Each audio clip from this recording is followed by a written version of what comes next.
Hoje iremos conhecer um pouco mais sobre o teatro de sombras chinês.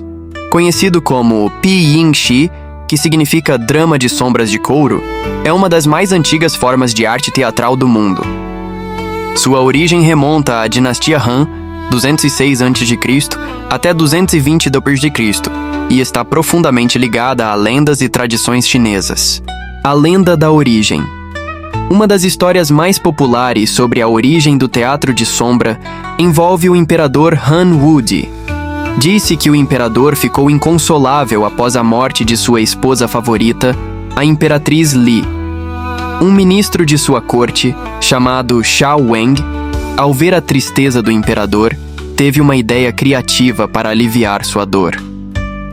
Ele esculpiu uma figura de couro que representava a imperatriz, articulada para se mover, e projetou sua sombra em uma tela iluminada por uma lamparina de óleo. Quando o imperador viu a sombra da figura de sua amada projetada, sentiu-se reconfortado, acreditando que ela havia retornado de alguma forma.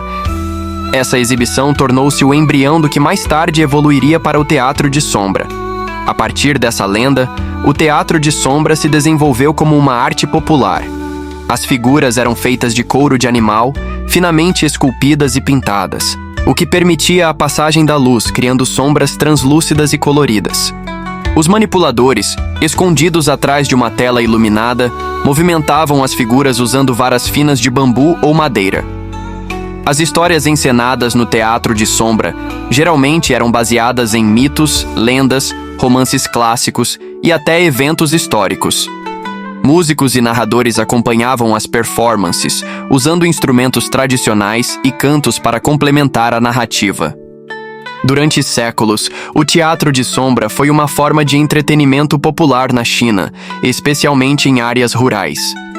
Ele também tinha um papel espiritual, sendo usado em cerimônias religiosas e rituais, pois acreditava-se que as sombras podiam comunicar com o mundo espiritual.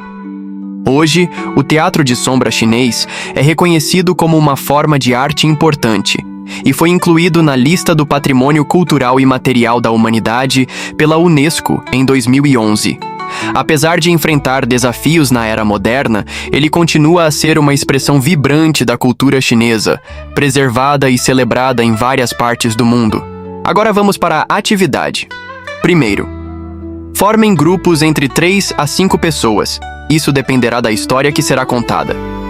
Segundo, escreva uma pequena história em que tenha a mesma quantidade de personagens com os integrantes do grupo. Se tiver dificuldade em criar uma história, pode escolher entre um dos contos de La Fontaine. Terceiro, desenhe os personagens da sua história em papelões, depois recorte-os para que sejam colados em palitos de churrasco ou em barbantes. Por fim, ensaie a peça para a apresentação. Lembre-se que a história pode ter falas dos personagens, ou somente a narração.